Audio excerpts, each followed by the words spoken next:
programs that IABH operates, the Operation Snowball and the Spring Goodman Teen Institute. So, you know, I encourage everyone to look at the website and learn more about those programs if you don't know about them, and consider donating to them as well. So anyway, with all that said, thank you again for being here, and please enjoy the conference and get the most out of it. Judd.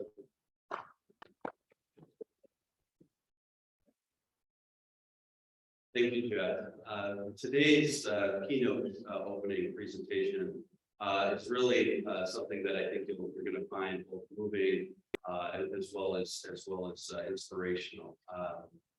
Fronzie and her daughter Magdalene are here today on behalf of Paws for Patrick, and they are an organization, a nonprofit organization that pairs service animals with those that are in need of service by those particular animals.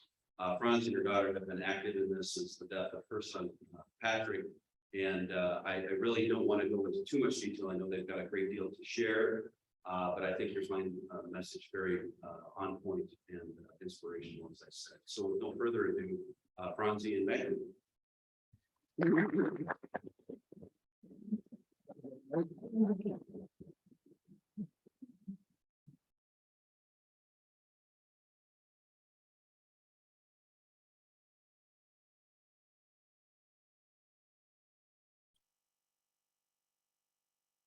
Hi.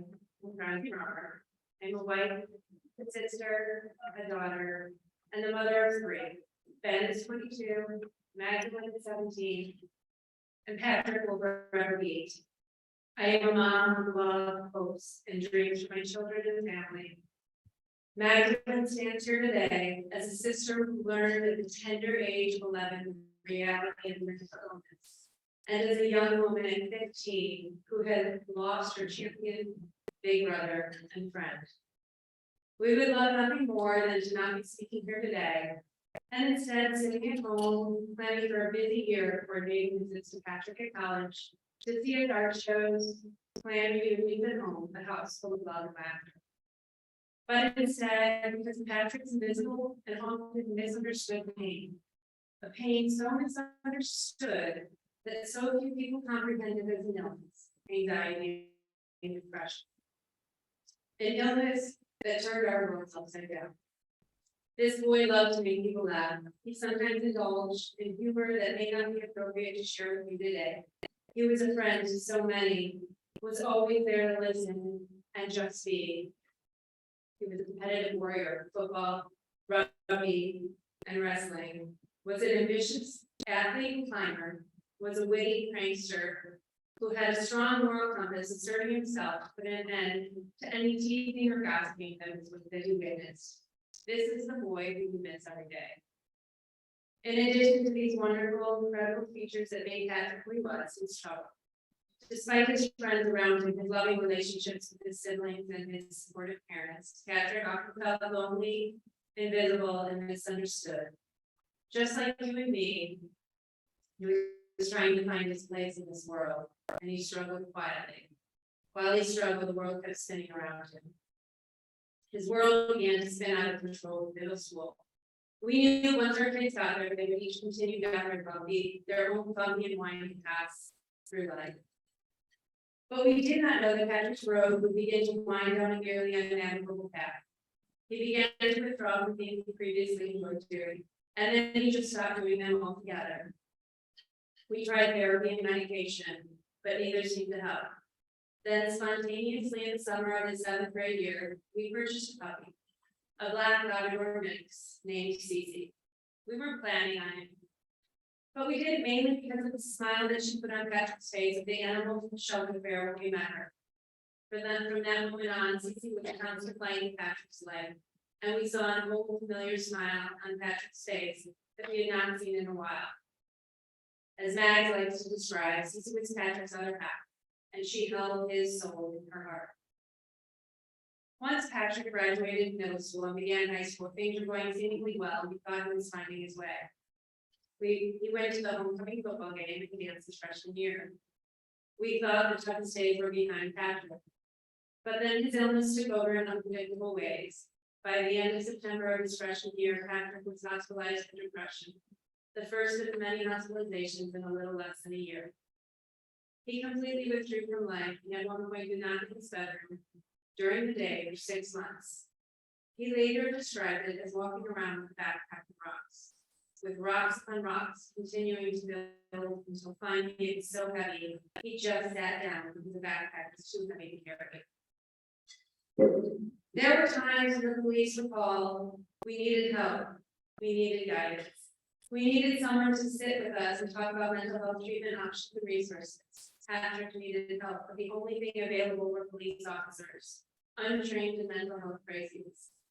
Thankfully, they ensured Patrick's immediate physical safety, but we yearned for them to provide social services to us as well, the people who love Patrick and were watching him suffer.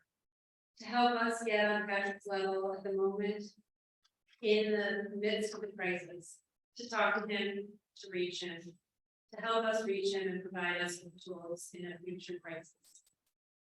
So this time we tried everything, inpatient programs, outpatient programs, day school, and even virtual school before it was a thing. Navigating mental health, mental illness, and insurance on your own, as a mom of 3 is no small feat. The healthcare industry does not see mental health and physical health equally. So let's save that discussion for another day. After exhausting all options in conjunction with the high school, we sent Patrick to a residential facility in Montana to help him learn to live with depression and anxiety. He was taken from our home on November 16, 2017. He hated it there. He missed his family, his friends, his home, but mostly he missed Cece. After all, she was his other half.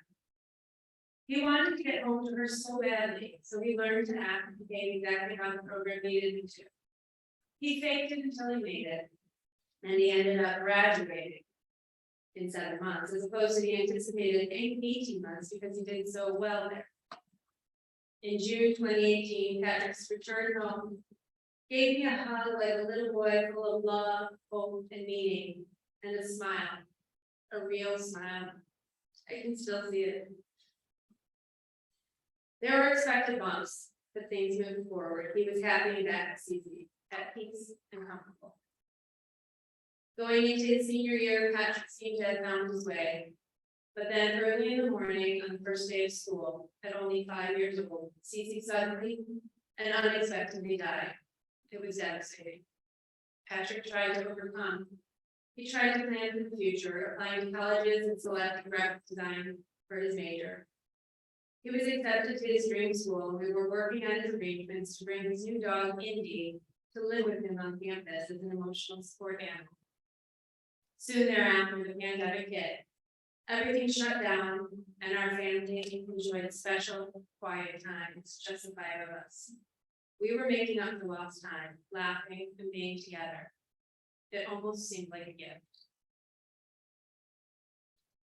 Then, May 4th, 2020 happened. Just a few weeks prior to Patrick's high school graduation, he had a panic attack. It really happened. And he ended up dying as a result of suicide. And we will forever be grateful. To honor Patrick's memory and his love and connection with the 4 animals, we started Paws with Patrick. Animals seem to be the one constant in Patrick's life, spreading a sense of calm and comfort. After seeing Patrick suffer, we wanted to help stop other young people from suffering like Patrick did. Although the pain of his loss will never go away, we can and will never stop fighting for those just like Patrick. At Paws with Patrick, we connect young people who live with mental illness to emotional support animals and therapy dogs. We continue to serve young people like Patrick who are bravely living with mental illness with animals so that the disease does not have to define them, but can just be a merely part of who they are.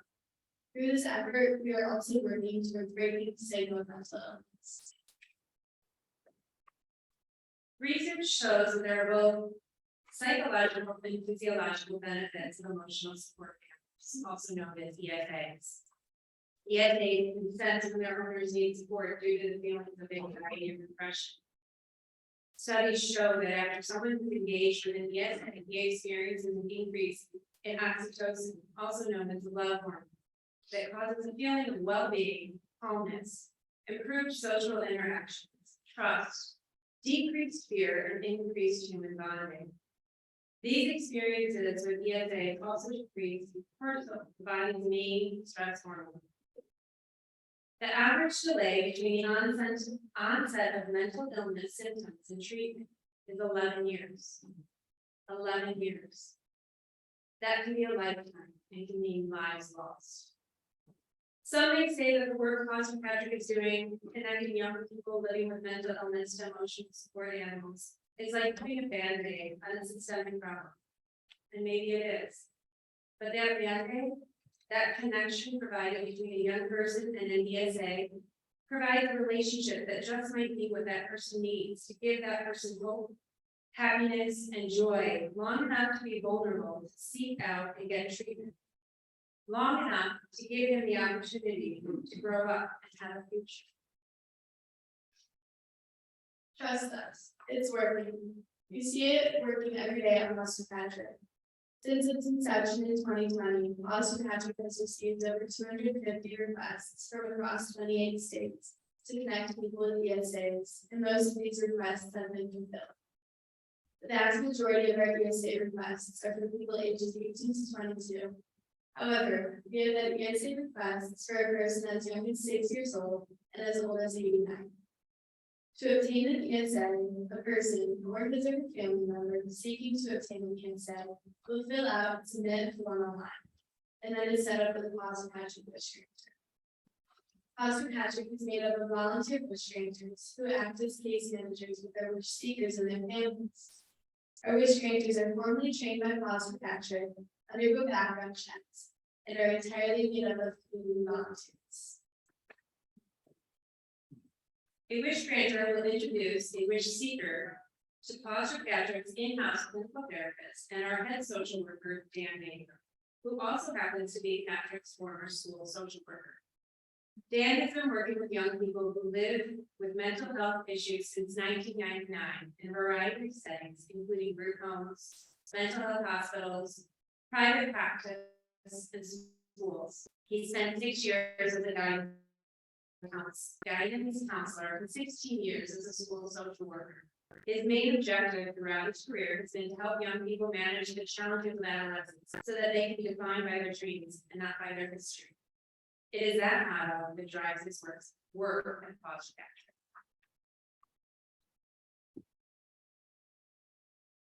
Thank you, Fronzie. As Roger was saying, our wish seekers connect the seeker to a licensed clinician who's part of our network of volunteers. This therapist will interview the seeker to verify they have a mental health condition that can benefit from having these. And if needed, we'll write them a letter for documentation so they can have their ESA in their dwelling if the seeker is already working with their own therapist. Our clinician can help them write letters to the seeker, or if that therapist has never done it, we'll teach them how to do it.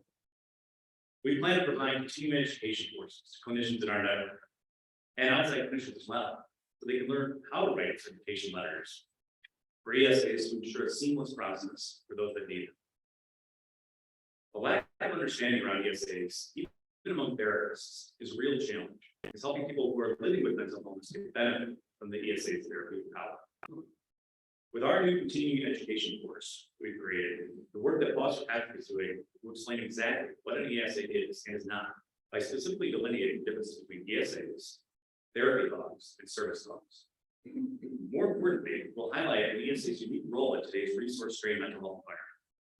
The evidence of ESA's healing power, the legal evidence received by ESA owners, and what specifically therapists need to do to help a client obtain an ESA. We created this course by working closely with a leading academic expert on ESAs, while using our own expertise to bring research findings to light, to explicitly show what regulators require of therapists in helping a client obtain an ESA, and to give therapists a solid understanding of the opportunities that ESAs can bring to those living with mental illness. Pastor Patrick is starting to deliver this course to therapists who receive continuing education credit for participating. We're extending our reach by delivering the course to organizations like Compass Health Resources that specialize in providing 4 credit courses for therapists. However, because of state-specific regulations, we're currently only offering this course to therapists in Illinois, but we hope to expand to other states. Thank you, Dan. We're so appreciative of this work. Once a letter of certification for an ESA is obtained from a therapist, like the one we spoken of, Paws provides up to $500 to obtain an actual ESA. Our wish granters engage the wish seekers and their families in the search to adopt an animal of their choosing. A dog, snake, cat, rodent, whatever it may be. Of our over 250 requests thus far, 85% of the requests for an ESA are for dogs, 10% for cats, and the remaining are for a rabbit, snake, hamster, and guinea pig. The wish granter works on all of the logistics, including taking into account other animals in the house, traveling to the animal pickup, handling the details if the animal will be flying, and meeting the requirements for safely following those protocols. The timing of fulfilling the wish seeker's needs, and ensuring that the wish seeker and the future ESA are a good match. Once the ESA is acquired, Paws Patrick will pay an initial $750 to facilitate training of the pet if applicable. Additionally, our wish granters will work to facilitate living arrangements for our wish seekers and their ESAs, whether it be researching and notifying college housing or facilitating other living arrangements in conversations with landlords or housing complexes if they have a no pets policy. Our wish granters are the backbone of our organization and often become friends with their wish seekers, forming relationships with them and their families. They check in after placement of an ESA and continue the friendship for months, if not years. Not only do our wish seekers gain an ESA, they gain a friend. These ESAs that our wish granters assist in placing provide the emotional support for our seekers so that they can hopefully openly share their feelings. They provide the companionship that the seekers need, and they provide hope for those that are lonely and hopeless. Pastor Patrick is there from the beginning of the process, securing an ESA through training, through living with an ESA. And the benefits of these interactions will leave a permanent imprint on the hearts of those who know. You can hear it for yourself in Grace's own words. Grace is the mom of a young boy, David, who is 8 years old, who was diagnosed with anxiety disorder and insomnia. David was starting to slip into a deep depression, and his mom contacted Paws Patrick to obtain an ESA to help David sleep and provide him with a physical buffer from his peers and society when out in public. Grace said that David's puppy Ida, and I quote, helps him go outside and feels like motivated. David cuddles with her at night and keeps those intrusive thoughts away. She has noticed an increase in his confidence too. He is just as proud as she is of the new skills they are learning together during training. Having Ida has helped David heal. And there's Heather and her dog Lisa. Heather knew she would do better at college at OSU, studying chemical engineering if she could have been so. Heather says, I truly take better care of myself when I'm taking care of another person. Having Isabel has helped me keep a schedule and helps me as a student without a doubt. She acts as an ESA for everyone on my floor in my dorms. Ohio State is a really big campus, so it's nice just to take her on walks. She gives me a social outlet as well. Thanks to Paws Patrick and for wish coordinator, Heather obtained an ESA certification letter via one of our licensed clinical social workers, and that letter allowed Isabel to live with Heather and her roommate in their dorm at OSU. Heather says, Isabel gives me a way not just to survive, but to actually enjoy it.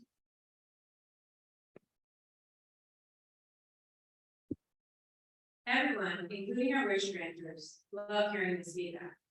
Our wish granters have said that, quote, this is one of the most meaningful experiences you can get involved in, and it's easy to participate, even with a busy schedule. Helping others who are going through a difficult time has been incredibly rewarding. Everyone has their own unique story, and I love to listen and help. The work that our wish granters do is often described as fulfilling and joyful, as they are the ones bringing the smiles to those in need through these animals. In addition to the ESAs placed for their wish seekers, Paws Patrick provides opportunities for young people to interact with their over 20 trained, certified, and insured therapy dogs and their handlers in group and individual settings, therapy sessions, youth organizations, and more. Whenever their dog and handler attended events, we always send along Paws for Patrick Ambassador as well, who is there to answer questions about our organization and services, pass out pamphlets, or provide some of our awesome gear. These ambassadors are other background checked adults trained by Paws for Patrick that are all volunteers. Our volunteer paw handlers, ambassadors, and their dogs have recently visited and described the tragic and traumatic Heaven March July 4th shooting, spreading love, comfort, and smiles where they were needed most. While doing so, our therapy dogs assisted the survivors more effectively in calming the community and process their emotions due to the calming effect that therapy dogs bring in situations like these. In other times, their therapy dogs have attended prompts to increase social.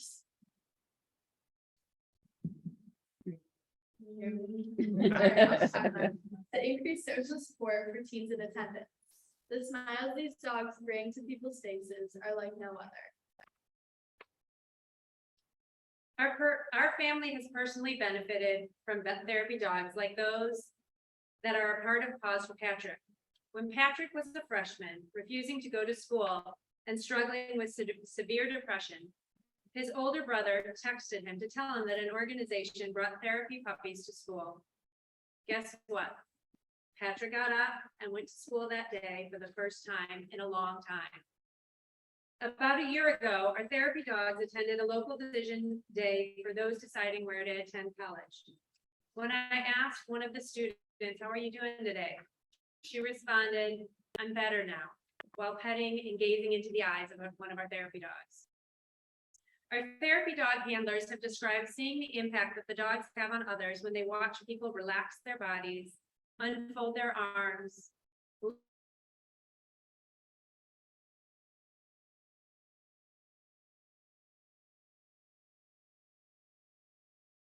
and so are the benefits of the therapy dogs.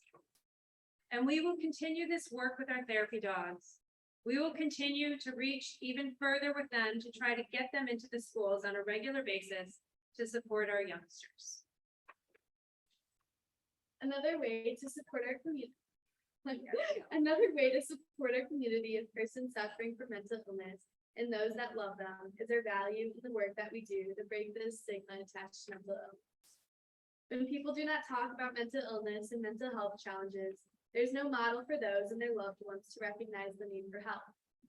When there is no community conversation or role models with those actively managing mental illness, the stigma and shame persists.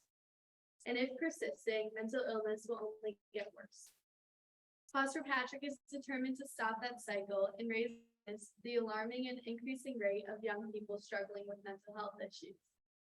We do this by organizing community awareness initiatives, building alliances and partnerships with people and organizations with similar missions, talking about mental illness, sharing experiences, and by never ever forgetting. One of our biggest and fastest growing initiatives is the Turn Our Towns Green campaign. In 2022, more than 22 Chicagoland communities and several college towns in their entire Pan-Hellenic communities across the U.S. and a number of other communities had people hanging green ribbons and posting Paws for Patrick, Turn Our Towns Green signs in May in honor of Mental Health Awareness Month. Doing so brings attention to the stigma surrounding mental health, shows support to those suffering, and encourages conversations about the issue.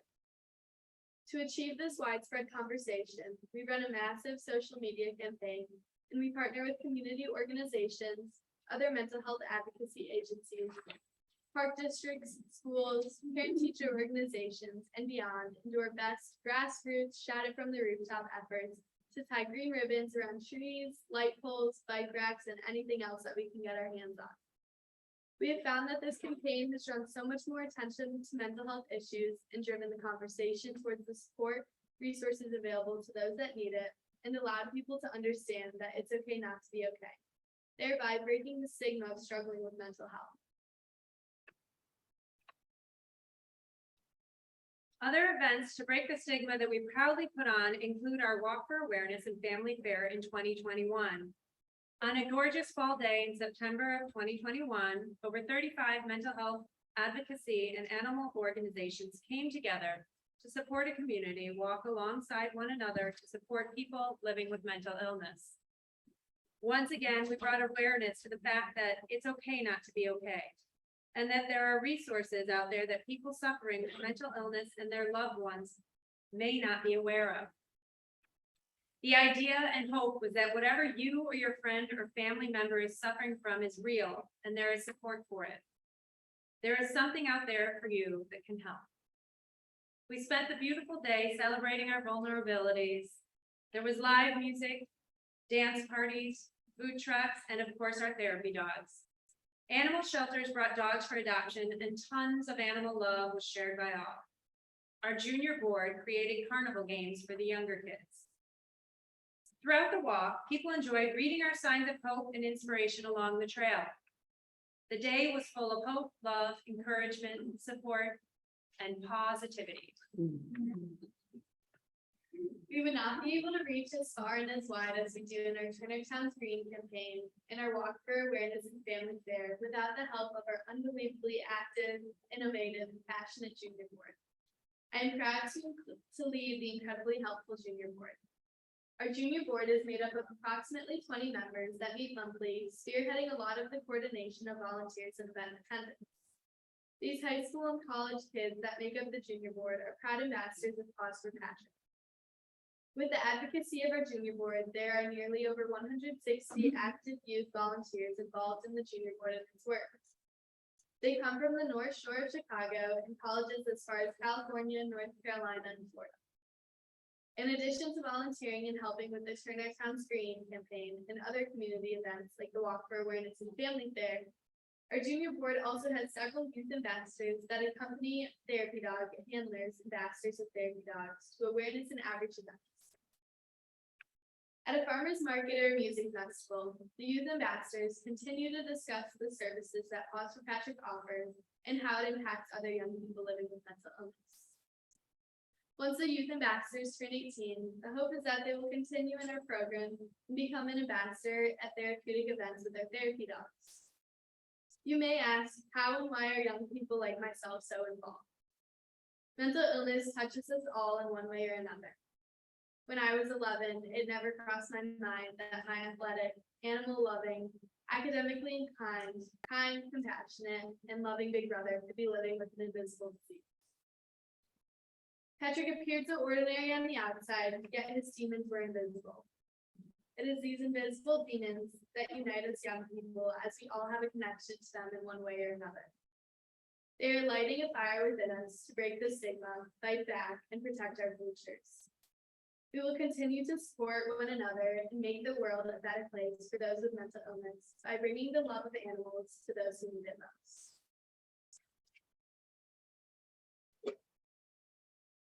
I now want to reintroduce the head social worker of Paws for Patrick, Dan Mailer. Hi again. I want to shed a little bit of light on the young man that inspired the incredible work that Fronzie and Mags have just described for you, and that they continue to do for our youth. In Patrick's junior year, his English class was paired with students from Little Scouts daycare. Patrick and his peers got a list of the child's favorite toys, traits, and dreams, and wrote a children's book personalized to each kid. Patrick's partner was my son, Calvin. Patrick wrote and illustrated a story called Snake's Journey Home, just for Calvin. And it fills me with such joy, and is a treasure to have. In return for this cherished book, I authored and shared a story with Patrick's family at an IAP meeting we had for him during his senior year. Please indulge me as I share the story that I wrote at that time. According to legend, Prometheus brought us fire, and his reward was to be chained to a rock, where he waited for an eagle to come every day to tear out his liver. Since he was immortal, he could not die. So he faced it with no hope of relief. I used to think that was the most daunting existence I could imagine. But then I encountered the legend of a boy who had a volcano to erupt, but his mouth would clamp shut, so no words and no pressure could escape. There was a part of him that wanted to speak, wanted to explain why he hid and be raged with the pain that burned inside. But desire or no, his mouth would not open when the stress was there. And when it was gone, he did all he could to act like things were fine, so he might prevent the next eruption. In order to survive, he took out his heart and sealed it inside his dog. And while she was near, he could endure in spite of the pain, because at least his heart was safe. Eventually, his avoidance and his rage led him to be sent far away to a place where it was hoped he could learn to let the words out. Unfortunately, they did not have the right tools to fix his problem, and all he learned was how to act like he was fine, no matter how hot the volcano grew. All that kept him going was his desire to return to his dog and his heart, and once they were together, to never again be far from her side. So he learned to stay quiet, he learned to stay still in his pain, and he learned to say what people wanted to hear, so that he could escape and begin his journey home. He made his way back, and for a time, all seemed like it was well. The volcano was not dormant, but the eruptions were far less frequent, and to all appearances, he was on the path to peace. Then, without warning, his dog died. His heart was torn away, and the eruptions belched forth from a constant stream of magma through his veins. The smoke and ash poured from his nose and his ears, but his mouth stayed shut. His friends, his family, and teachers worried about him. They could see he was suffering, but they could not understand why he did not let the words and the pressure out and allow himself some relief. They could not understand there were no words, or if they existed, he had no idea how to find them. Even if he knew the words, however, even if he could let them out, he wouldn't. Despite the assurances of his parents, he feared that the words came out, the rage would come with them, and that would lead to him being sent away again, which he knew he could not survive. He could not trust the doctors they offered him. He had tried that before, and the impact was not a life worth living. So what was the boy to do? Each day was an eternity, so he did what he could to numb himself and make the time pass. Every morning, he fought to drag himself out of bed, to wander through his torment. There were moments of joy and friendship, but then at night, he could never forget that his heart was gone with no way to return. A kernel of hope sustained him. People said once he turned 18, he could never be sent away again. He prayed he could go off to a new place and leave his pain behind him. If that did not work, then perhaps he could begin to open, and as the pain escaped in the form of words, maybe, just maybe, the fire would go out. He did not believe it would work. He believed he was destined to stay this way until he died, but most days he drew enough hope from this kernel to face another morning.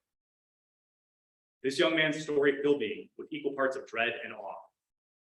Perhaps the days of legendary heroes are not as far away as we like to imagine. I pray that as the story unfolds, he will dare to trust, and those of us who surround him will be equal to that gift. I believe that if he opens, he will survive the pain of releasing pressure. And when he cools, new light and life will grow. I believe that he will be legendary, like Prometheus, not for his ability to endure his torture, but for his gifts, because his creativity and compassion have the power to set our world ablaze. Like the boy in the story, in order to survive, Patrick's heart was one with Cece, because with her, Patrick was safe. Cece had Patrick's heart. With her, he felt seen, understood, and unconditionally loved. Animals like Cece have always brought Patrick a sense of peace, comfort, and love that no human being was able to provide. He was a young man who made an indelible impact on this world in his too short 18 years. Just like Cece put a smile on Patrick's face, Patrick's smile and his legacy will live on in the connection that Paws for Patrick, ESAs, and therapy dogs have with those that they make smile. And for that reason, we will continue to work to break the stigma and always bring the love of animals to those who need it most. And now, please enjoy this video demonstrating some of our work, why we do it, and its indelible impact.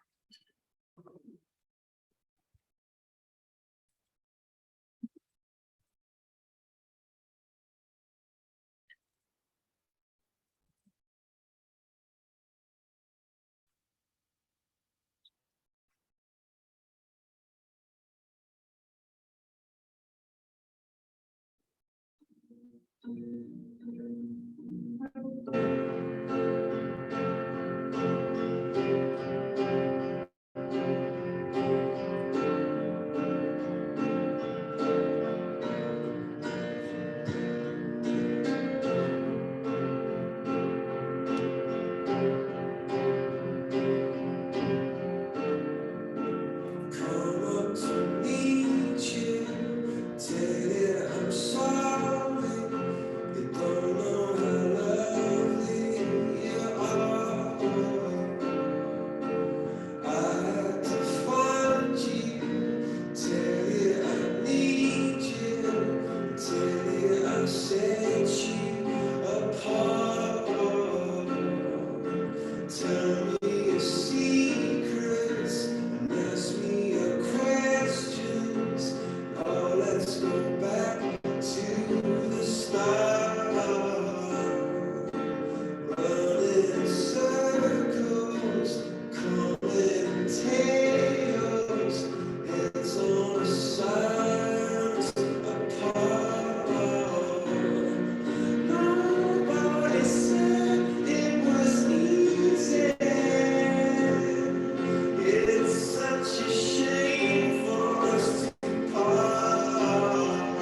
just wanted to open it up for any questions, if anybody had any questions.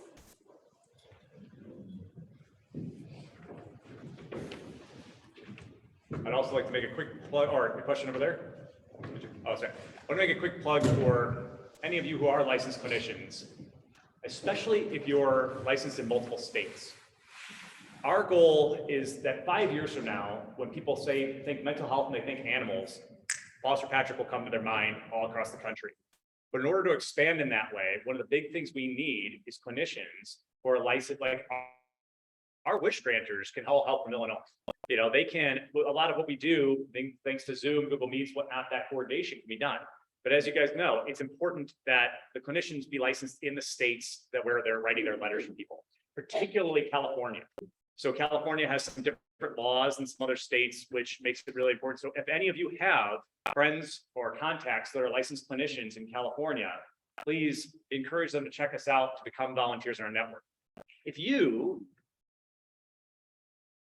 are ever tired of wanting to give help, but having all the red tape and all the levels of sessions and things like that are getting in your way, and you just want to give a pop of joy, there is no greater gift that I give to myself than when I meet with Paws for Patrick wish seekers, and in the space of an hour after talking with them, I'm able to write a letter for them that's going to change their life and make their life that much easier. And I don't have to charge any money, and I don't have to submit any other forms for reimbursement or things like that. Again, I can give that gift, but again, it's back a gift to me because, again, I don't know about you, but sometimes it feels like the road is long before I'm seeing any benefit to my clients. So to be able to immediately see the relief washing over the faces of the people we help is just such a joy. So if any of you are interested with becoming wish granters, becoming part of our network of clinicians, again, please reach out. Question?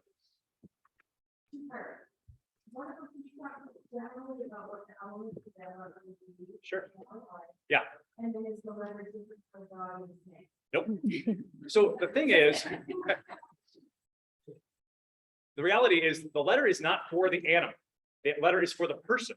And so just like we would be thinking, like if a snake, a fish, a rabbit, anything, if that's helping reduce the person's symptoms. So what we're thinking about is, so the law is very clear. It says we need two main things.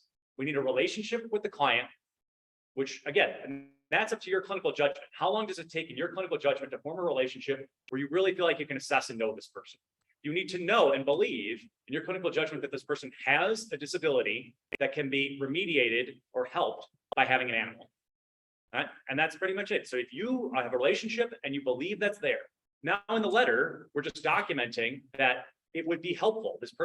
Saying exactly that, your name, your license, where you're from, that in my clinical judgment, this person has a disability. So again, it's not the same bar of disability as if we were trying to get, funding. This is the bar of disability. If you think of someone who was getting extended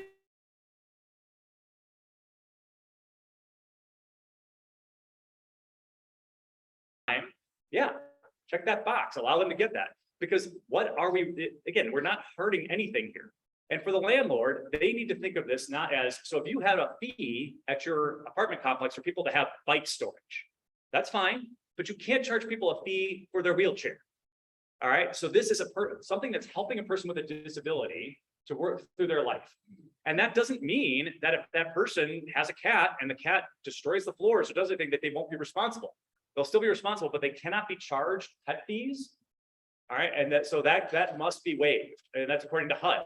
And so if people have questions about that, our wish granters will direct them to the appropriate services and government agencies that can help with that. Does that answer? Yeah, thank you.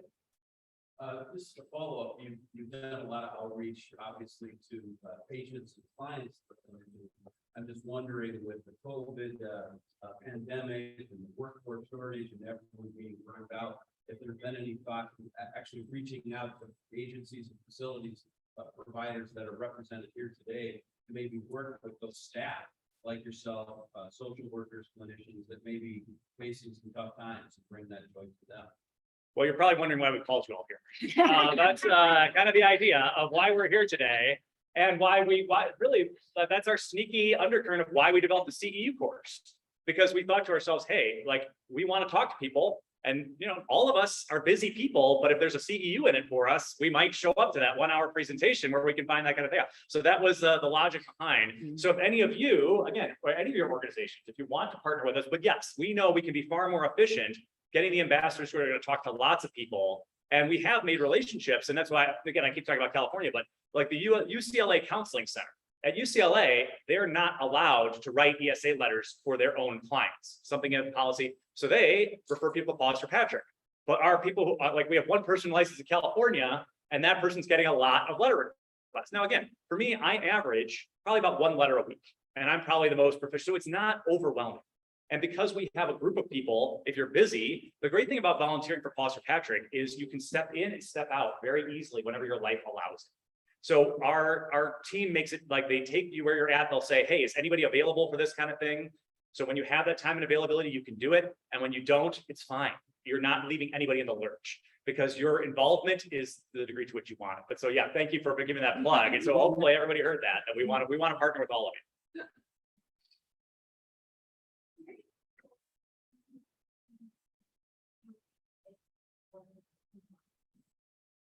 That's one of the things we're working about and we're really concerned about, because obviously we know better than anyone, like the impact that an animal's death can have.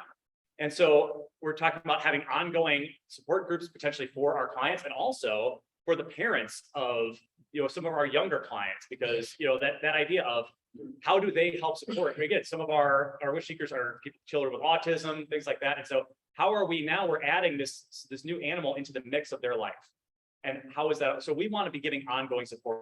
And what I always say to any Paws for Patrick client is, we're with you for the long haul. If 6 years from now you move apartments, you do that, like your wish grantors, everybody, we're there. We're not going to go. I say if I get tapped to go colonize Mars and I'm gone, and somebody else with Paws for Patrick will step into that.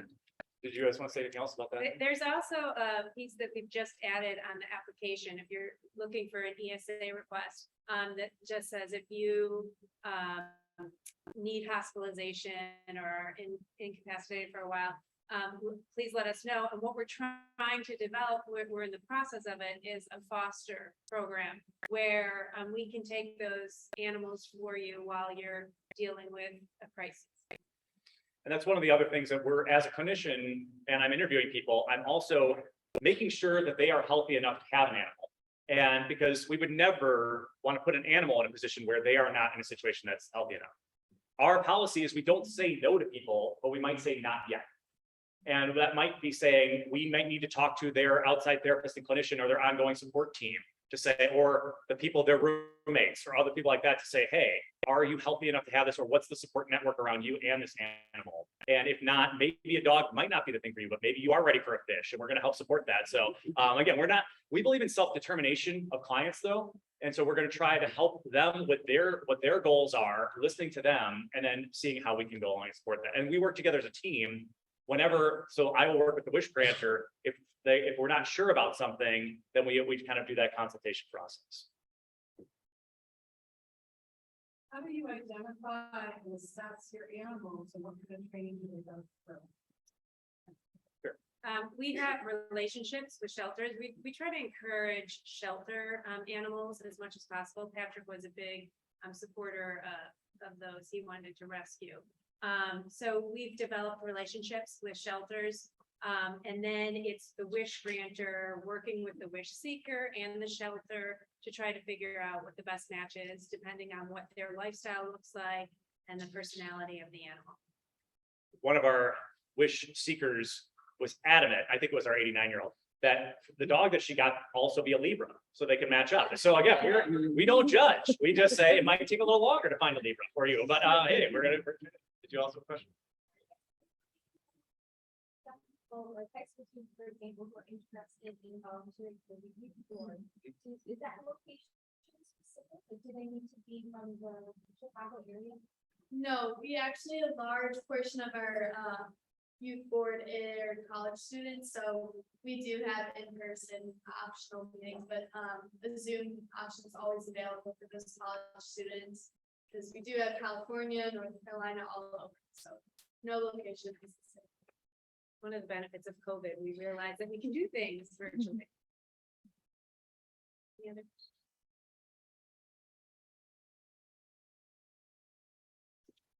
right, well, thank you so much for having us. If you have any questions.